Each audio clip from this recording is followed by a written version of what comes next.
Hi everyone, and welcome to the Jewish Matters podcast. And today we are at the third installment of Genesis Unveiled, the story of Avraham, the spiritual seeker. And who were Avraham and Sarah? They were the first Jews, one could say, the inception of the Jewish people. And so we start a new section of the Torah in this third Parshat. Avraham and Sarah were the power couple. They brought people into their home, created an entire spiritual movement of thousands of followers. Avraham was recognized by his neighbors as a prince and a wealthy person. He made alliances with his neighbors. He spearheaded a Delta Force strike against warring kings to free his brother-in-law. And on the human side, Avraham and Sarah struggled to have children. But most of all, it will be said that he is known for his qualities of tzedek umishpat, righteousness and justice. So the Parsha begins with Lech, with Abraham's journey, Abraham setting out on a travel. And what's curious is that we see very little about Avraham before he sets out on his journey. Who was he? Why did God choose him? And it's not found in the Torah. So here we have to turn to the oral Torah, to the Midrash. And the Midrash fills in the picture. Maimonides' telling over of it is that at the age of 3, Abraham already was starting to question the world, questioning how the world got here, questioning whether there was a God.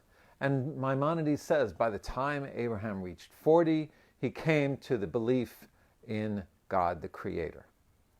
And his society, though, had a radically different belief. His society was a society of idol worshippers. So besides being a truth seeker, Abraham became an iconoclast. He broke away from the beliefs of his society. The famous story told in the Midrash, his father had an idol store. One day he leaves Abraham in charge. He goes out, comes back. All the idols are destroyed. They're wrecked. And except for one that had the hammer in its hand. And the father's very upset. Says to Abraham, what happened here? I left you in charge. And he said, well, the idols were fighting. And one of them, this idol, destroyed the others. And the father says, oh, don't be silly. Those, they can't do anything. Couldn't have been that. And Abraham said, exactly my point. So he, because of that, he was arrested. Idolatry was a state religion. And his life was put on the line. Either he had to bow down to the gods or give up his life. And Abraham was ready to do so. Miraculously, he was saved from the furnace. And it says he was from Ur Kasdim. Ur, according to the rabbis, could be the light, the fire of the furnace, but it also refers, of course, to the Fertile Crescent, to Iraq, where he was from. So Abraham broke away from all of that. The question is, why isn't it mentioned in the Torah?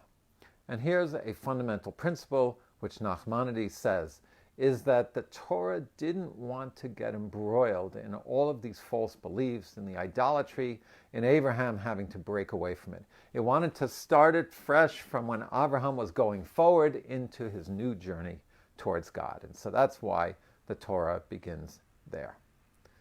Now, what's very puzzling is at the end of Noah, of the previous Parsha, there is a background that Terach, Abram's father, took him and his wife Sarah and the brother-in-law Lot, and they journeyed to the land of Canaan.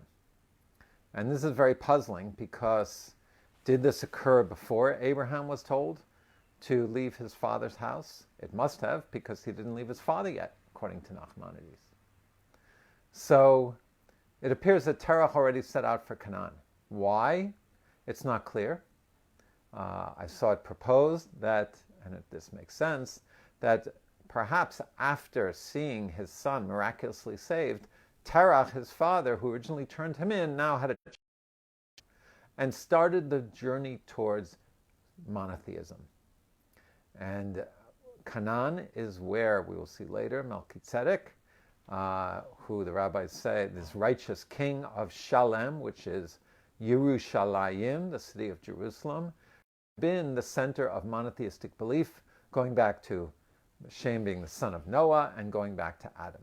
So is that code for the fact that Terach set out for the center of monotheism, started the journey, but then they stopped in Haran, which is halfway there, northern Syria.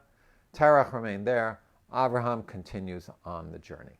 And this way is where, according to Nachmanides, Avraham is told, Lech, Lecha, leave behind everything that you know.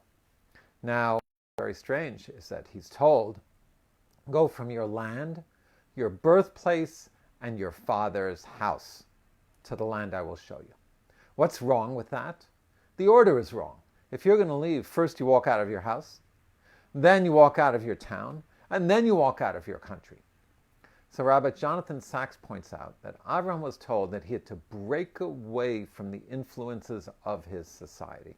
Sometimes to grow, to be on a spiritual journey, you need to evolve beyond certain aspects of your life, certain things that you might have been brought up with, certain things that, certain friendships that aren't taking you in a spiritual direction, certain places where you used to vacation and no longer realize you no longer maybe should be taking that trip to Vegas. So in order to grow, you need to journey. Spiritually journey within in terms of personal transformation. And here we get to the next strange point. Abraham was told, what? Go to the land that I will show you. It's like you're being sent on a business trip. Where should I go? Just start driving and we'll tell you when you get there. Not very comforting, is it? Why did God tell him that? So first of all, it shows that in order to grow, you have to have trust. You have to trust the Almighty that you're going to be sent to the people and to the places that will help you. You have to trust primarily that a spiritual journey is a journey into the unknown. Why do people not change? People don't change because the pain I know is better than the potentially better unknown. We're afraid of change. We're afraid of the unknown. And so Avraham is being told you have to make that leap. You have to take chances. But he's being told, why do people not want to change? Because they're afraid they're going to lose themselves. So Avram's being told, no, you're not going to lose yourself. He's being told, Lech Lecha. What does Lech Lecha mean? Literally, it can mean go to yourself. What does that mean? It means that by going on this journey, by changing your life, you will in fact find your true self. Maybe not the persona you've built till now, maybe not the familiar surroundings, which are comfortable, but your true inner self, the true you. That's the Zohar's explanation of it. Rashi says, Lech Lecha, go for your own sake, is that even though change is hard, God said, don't worry, I will bless you, that you will have everything that you need. God tells Abraham, I will take care of you, and you'll be provided for. So that's the journey that Abraham had to go on. Now, Abraham is distinguished by, as we said before, tzedakah u'mishpat. That God says, Abraham, who I have given a special role. Why? Because I know that he will guide his children in the ways of tzedek and mishpat. So what does that mean? The distinguishing characteristics of Abraham are the charity, the goodness that he did for others, the giving, opening up his tent, which we will see in next week's Parshat, and inviting in the guests, rescuing his brother-in-law Lot, even though Lot ditched him. And that's in next week's. In this week, we see that he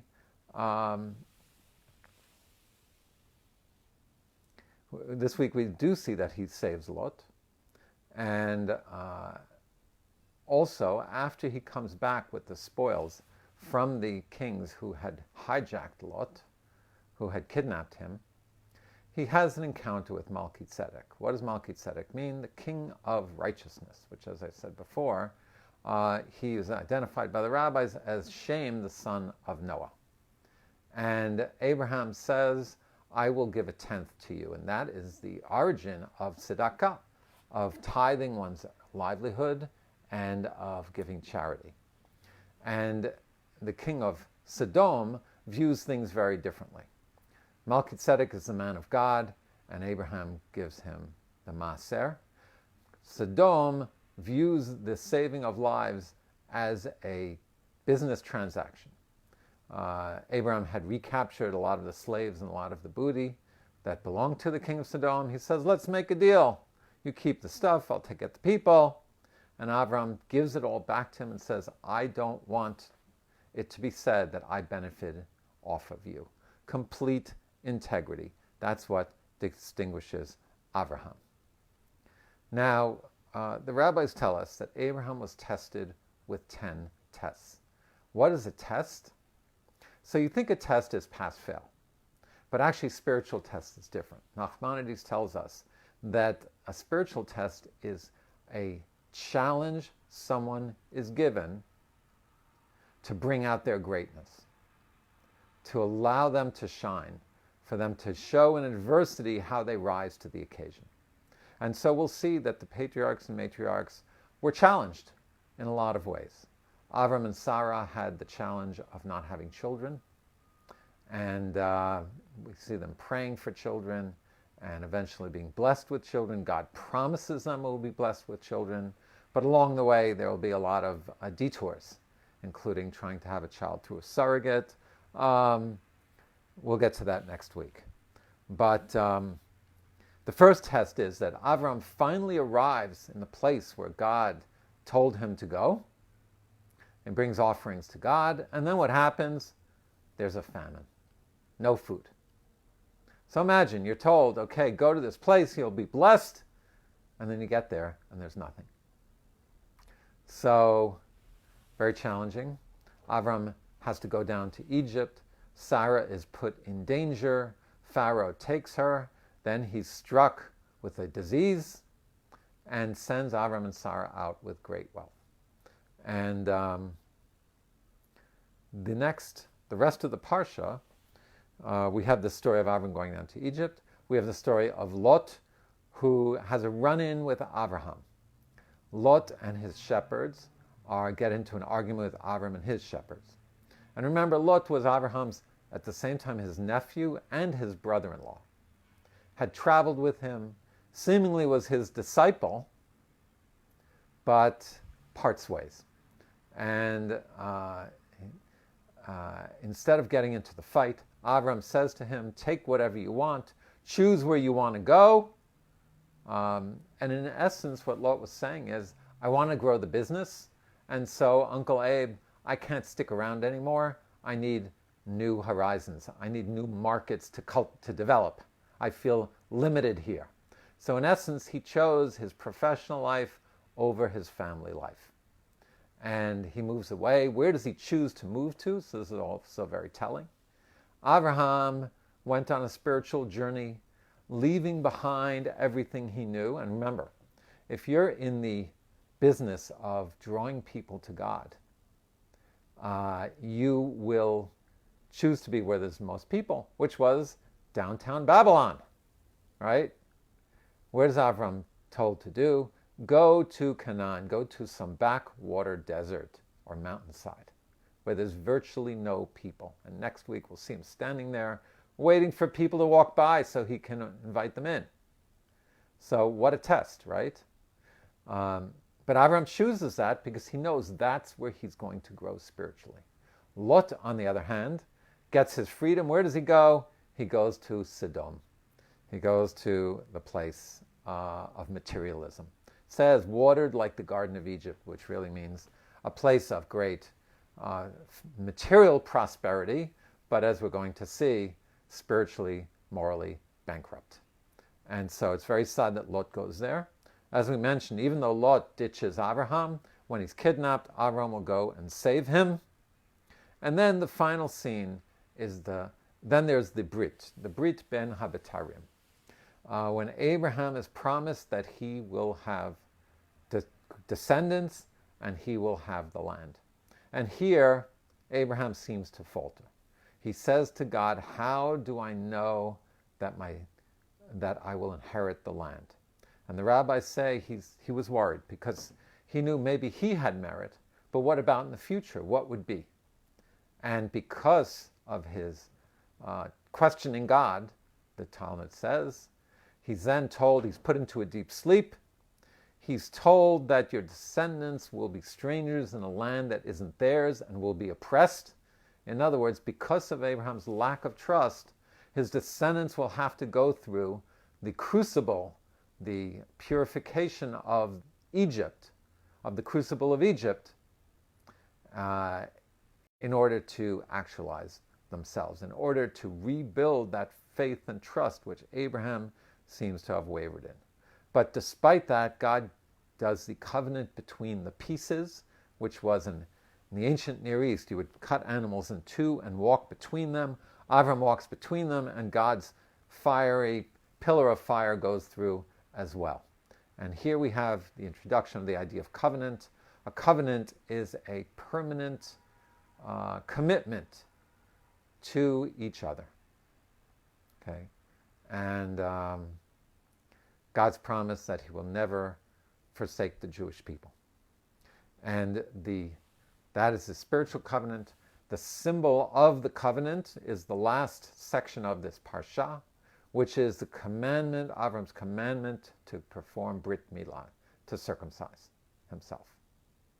And there's much symbolism in there.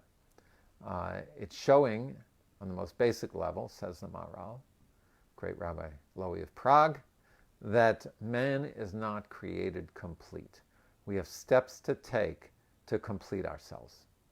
And because the foreskin seemingly does not serve a purpose, it's removed. And that is a sign that we also have to perfect ourselves spiritually, that there is still work to do.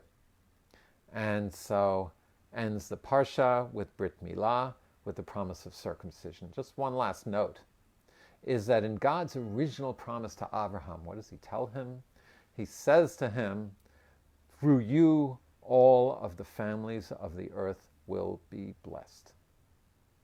And if you think about this, there's two dynamics going on. One is that in this moment when Avram is about to be the beginning of the formation of what will be a holy family, then a holy tribe, then a holy nation,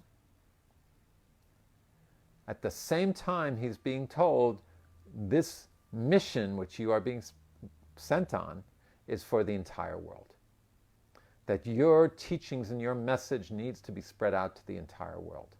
And as I mentioned, Maimonides says that he had followers in the thousands or tens of thousands. It said when they left with the souls they had made in Haran, meaning the people that they had drawn to them, the movement they'd created.